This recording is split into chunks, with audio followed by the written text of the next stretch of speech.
Hello everybody and welcome back to the Athlete Podcast. Today I am joined by SHAUN GORNALL, a freestyle BMX rider for Team GB. Yeah. How are you doing today? Good, thanks. Awesome. So I think we'll start where we normally start in these podcasts.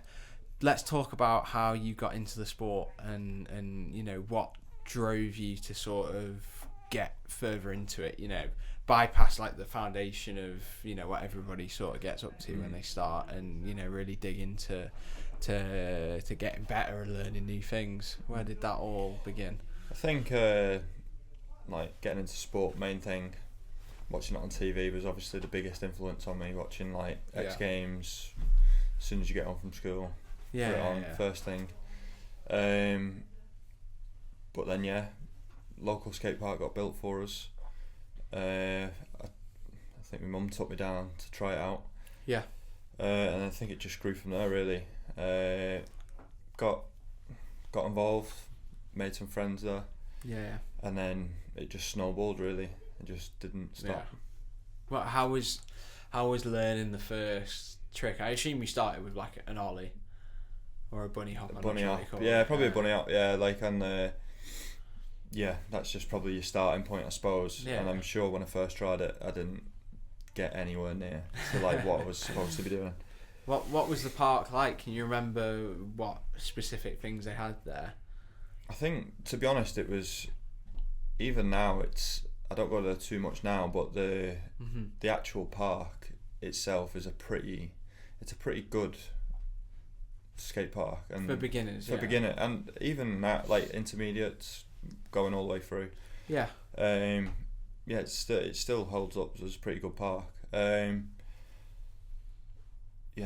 lot of big features, small features, whatever you wanted, you could probably do it there. Yeah, I remember from at least the park that I went to when I was growing up, it was just like all it was 2/4 pipes with a box in the middle. Yeah. And that was all you got.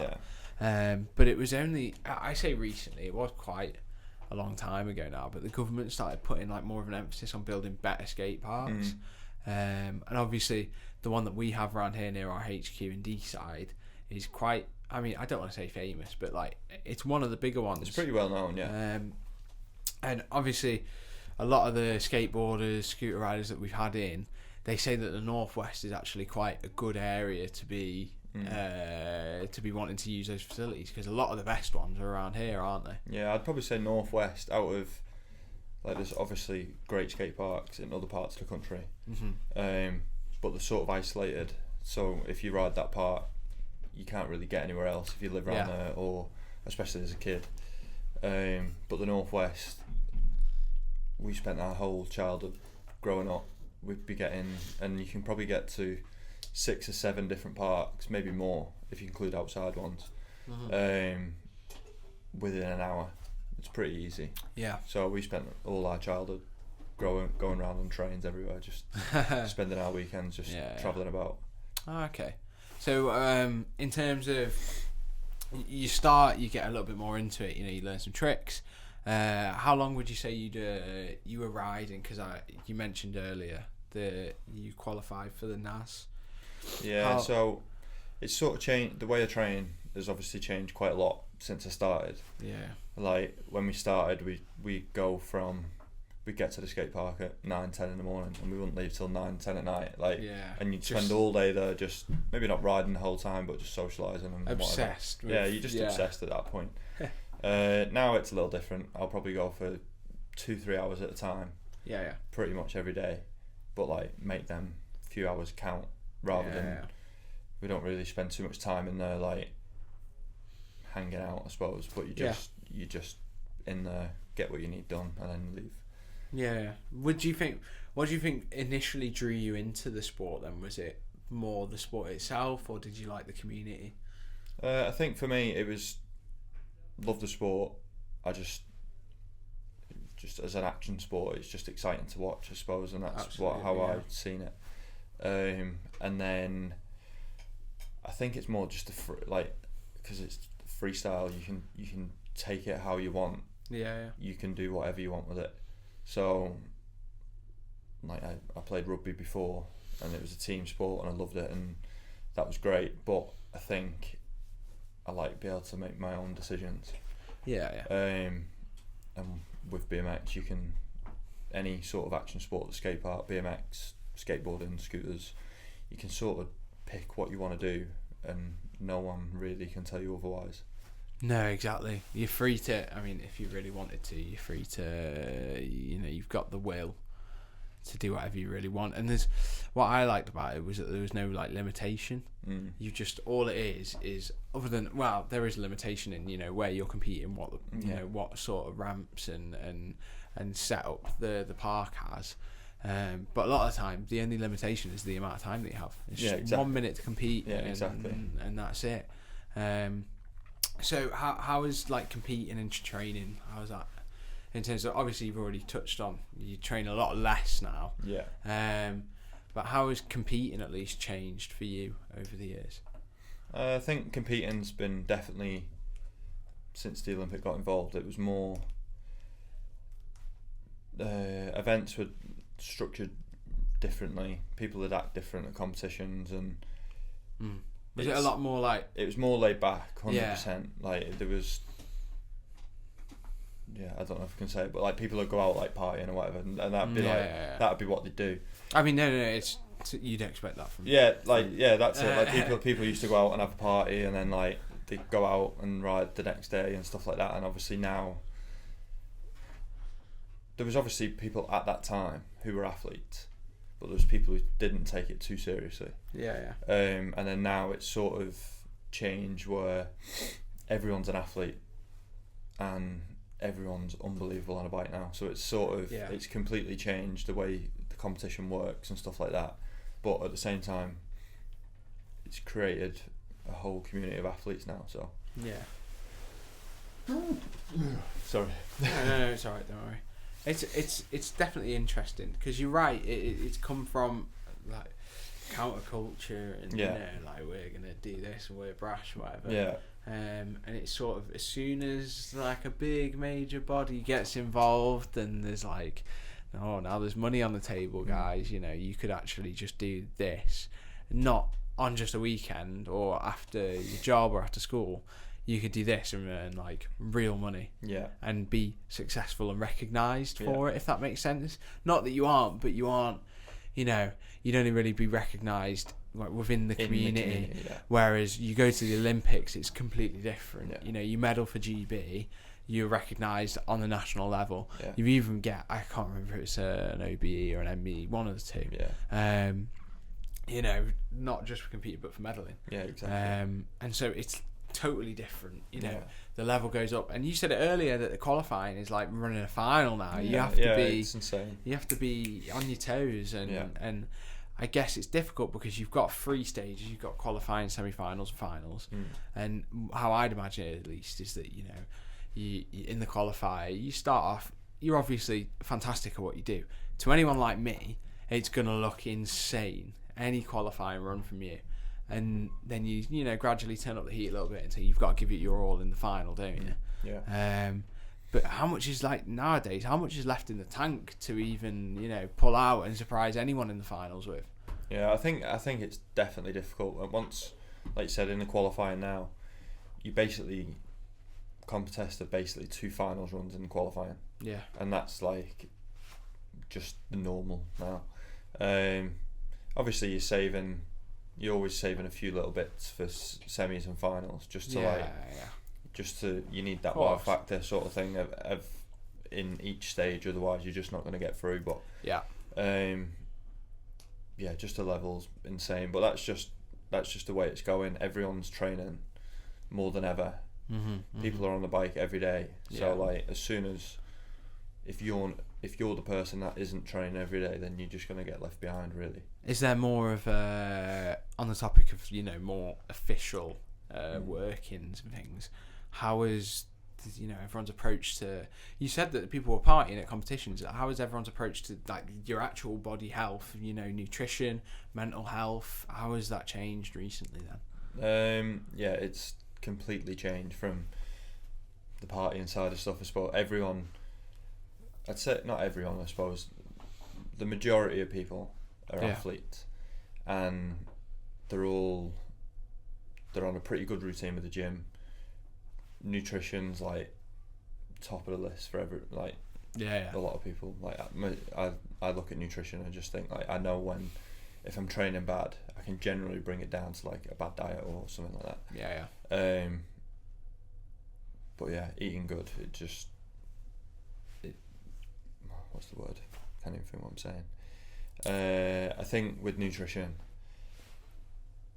that just like completes the package, really. Yeah. It gives you like 10% in 110%. Yeah, exactly. You know? Yeah. You're already giving your all, but that's a lot of discipline, don't you think? Like, how do you go from the sort of unofficialness of it all?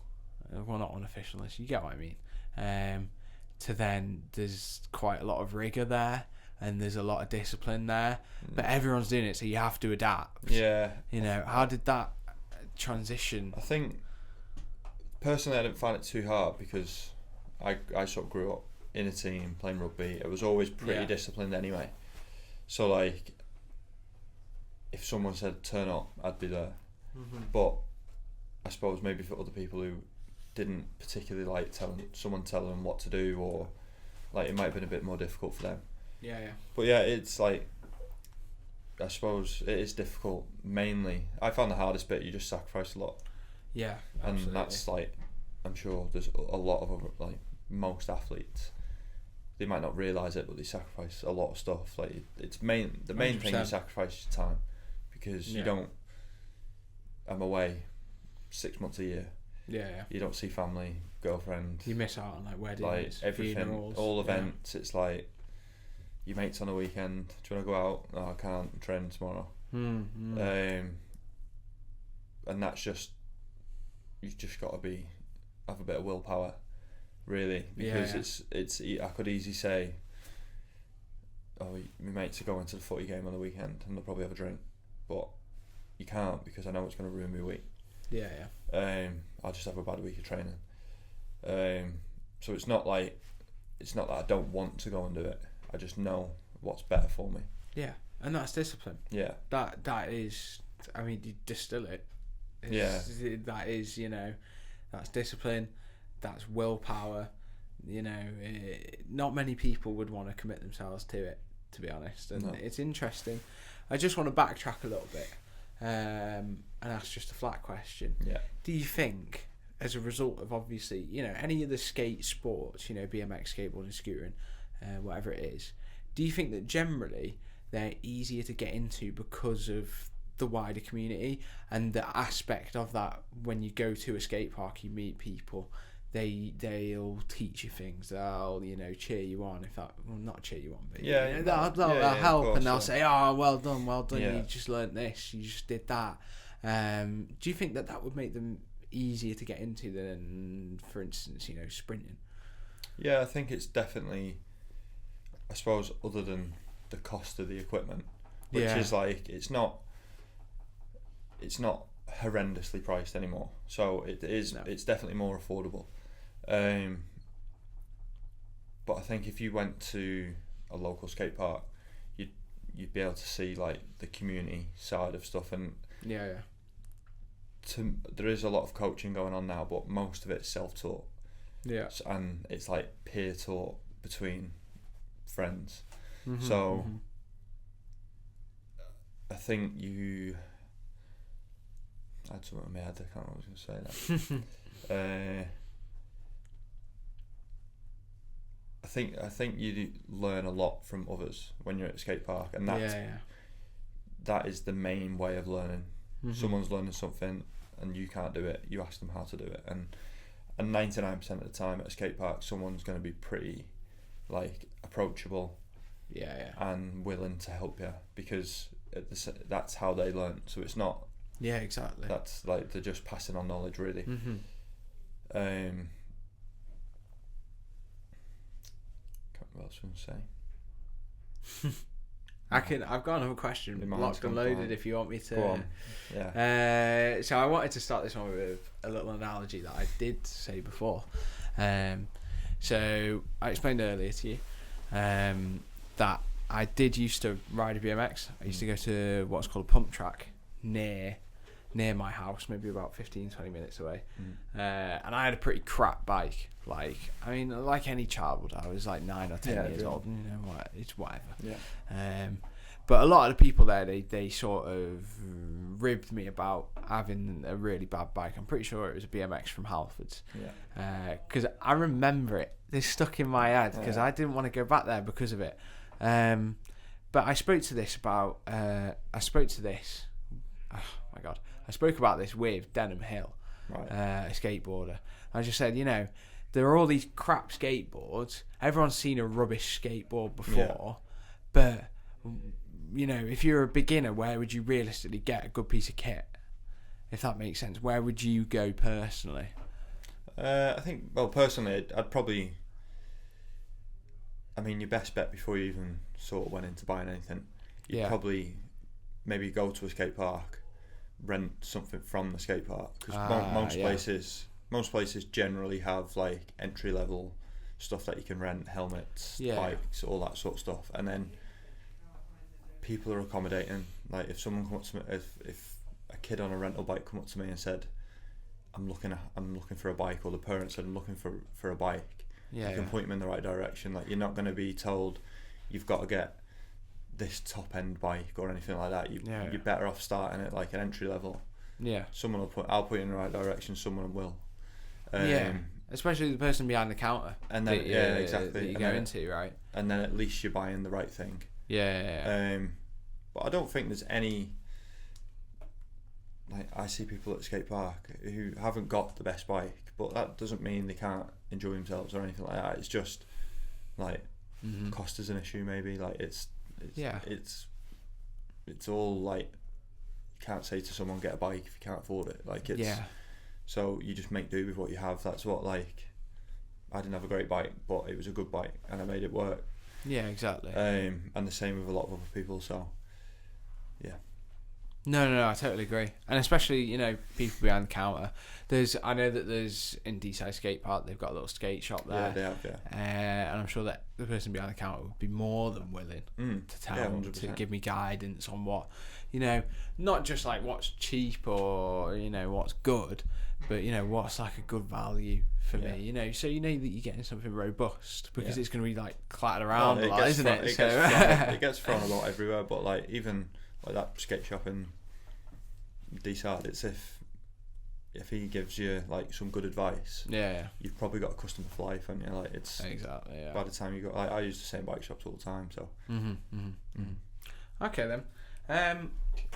So what I wanted to speak to you about as well, we've touched on like your nutrition and your training and things like that, and obviously how you got started, but I wanted to talk more because I think this applies to like the skating universe, should you say. I feel like it's a bit of a blanket, isn't it? Where you say BMX'ing, but they all sort of come under the same roof, don't they? Where it's like the same sort of personalities, the same sort of ethos and things like that. It's all the same community. If that makes sense. What is, you know, learning a new trick like for you? And I understand it's probably the same for everybody, you know, whether on a scooter, skateboard, bike. But what's your process of doing it?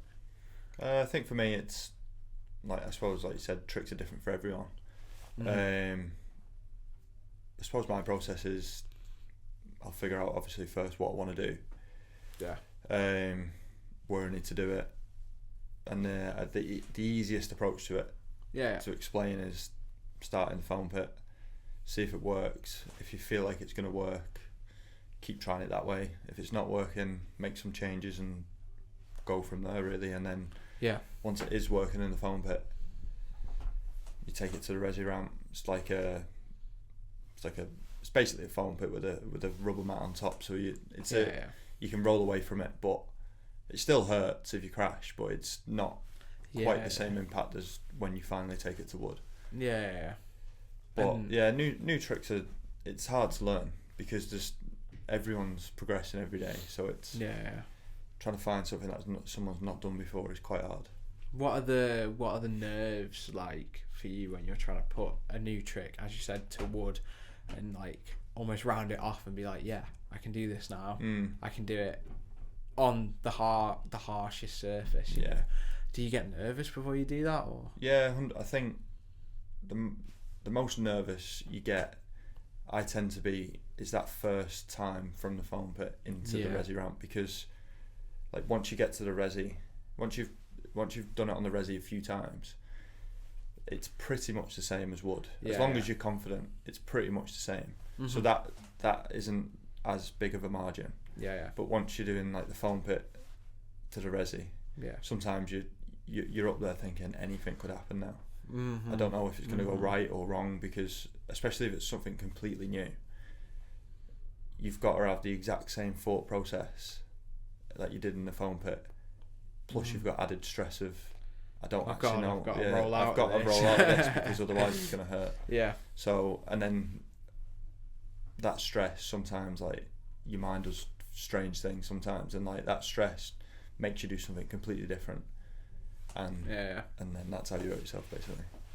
So what from memory at least, what was the most difficult trick to pin down for you then? I think I'd probably say like the how I broke my wrist was that trick. So like the flip decade, it's like the decade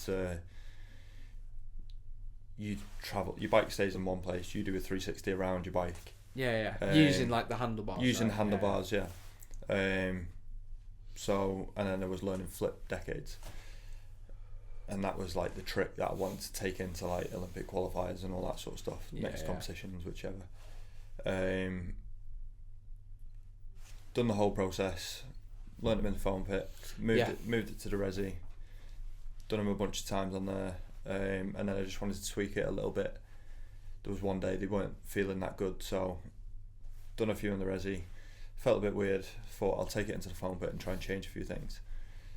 Straight into the foam pit and broke my wrist first time. You wouldn't think that from a foam pit. No, so it was just a bit, the bike, so I landed, you sort of want to land on the like the downward axis, I suppose, like you would on a ramp, but that doesn't always work in the foam pit, because obviously it's better to land flat in the foam pit. Because if you're on that, you're going over. You're just on that momentum of leaning forward. My wrist snapped, done a few ligaments, and then that was, after that was surgery, and then 6 months of just boring exercises with your wrist, isn't it? Just twisting it, lifting things up. The amount, 6 months in the gym. I mean, like I felt fit after it, but I bet. But my wrist was in bits for a while. And how did when you get back? I'm sure it's the same for everybody. You get back on the bike and you're a little bit rattled by something like that. But how long did it take you to reattempt that particular trick then? Probably a month or so at least. Yeah. I tried to. I've had injuries in the past where I've tried to and I've put them tricks off for ages. Yeah. But coming back, I thought I'm gonna have to just get it out of the way pretty soon, just to get over that. And it's always in the back of your mind. Yeah. So once that's out of the way, then I was like, right, I can move on now. But then obviously at the same time, you're out for 6 months, and at the moment, I'm sure it will be carrying on the same. But 6 months in our sport is it's a long time. Oh yeah. And because in that 6 months, everyone's riding every day, so everyone's progressing still. Yeah. And you're not even riding, so you, in your head, you just feel like you're going backwards. Yeah. So by the time you get back to it, you've not only got to get back to what you was, but you've also got to do more. Yeah, you almost have to put in overtime. You just, that's all it is, and as long as you put the work in, it's fine. But some people might just go, right, I'm done, I can't do it. Yeah. How does the mental aspect play, in general, not just when you're injured for that amount of time, but how does it play when you're competing and things like that? Did a lot of people generally keep on top of their mental health and make sure that they're all, tip top and feeling good about themselves? How can it affect confidence, especially when you're competing or just training on these huge ramps? Do you know what I mean? I think confidence is probably, it's a huge thing, because I feel like everyone now is training the same amount, and a lot of people doing the same tricks and stuff like that. So everyone's ability is there. But when it comes to the mental side of it, it's just sort of who can keep it together in the run. And like I've had times where I've not kept it together, maybe just after when my wrist got come back, and it's sort of like I'm confident thinking, oh, am I at this level? But then all it takes is one switch where you do well and you go, right, I'm fine now. And then it just settles your nerves, and then it's just like a snowball thing. If you have a run of bad competitions, it's hard to get out of it. Yeah, I get it. And then it's the same the other way around. Really, you have a good run of competitions, and you generally just keep on doing well. Yeah, it can be. I mean, it's the what's the word? It's like the inertia, isn't it? The momentum of it, exactly. and you just keep going and going and going. Yeah. It's like any sport, especially like football and things like that. And you see the teams on a poor run of form. They're just one win, even if it switches, doesn't it? And you can just keep them wins going. Then. Exactly. So moving on to like the final stage, let's say the podcast now. I just wanted to ask where would be, obviously we've got local skate parks and things like that, but where would be the absolute best place for someone, a beginner that's quite young, to get into the sport and become, let's say, acquainted with some of the movement and how to ride properly, and how to sit your weight and things like that. Because for a lot of people it'll be a little bit different, because typically BMXs, they either have one brake or no brakes, which some people won't really be used to, and the different frame of the bike as well. It's a completely different to a mountain bike, say, or something like that. But I think with there's a lot of coaching going on now. With that's probably your best bet with like local skate parks. Depends where you are. I'm like northwest England, so we've sort of got like Junction 4 skate park. You got Corby, Adrenaline Alley, Asylum skate park, Ramp 1. There's tons of options. Rampworks. And pretty much all of them have some sort of coaching program going on. With British Cycling. Nice. They're involved now, so it's sort of I think they've just worked together and put like British Cycling structure in with like the skate park knowledge together, and it's just sort of starts at like grassroots. And some of them beginner lessons, I take some of them myself, and they're literally teaching kids how to ride a bike at that point. Nice. And then they go up to like advanced ones where you're sort of teaching like some of the development squad and stuff like that, who are obviously coming through the ranks, sort of thing. So it's a bit of everyone, really. Okay, so there is coaching, there's dedicated lessons. You can find it at basically your local large skate park. Brilliant. And so final question now, just flat out, what is your absolute favourite trick to pull off? For me, it's probably a decade. Like, it's just spectacular. It's quite. I feel like it was quite a common thing. I feel like I was doing them a bit before most others, but like, if most people watch me ride or whoever know me, like that's sort of the trick I am known for. But brilliant. I'd say that's me. I'll put a little video while you were saying that in post of you doing it, so people can get an understanding of what it is. So anyway, thank you for coming in. It's been a brilliant episode. This is my first time talking about BMX and things like that, so it's been really interesting. Perfect. Thanks for having me. And thank you to everybody who's stopped by to listen, and I hope to see you next time.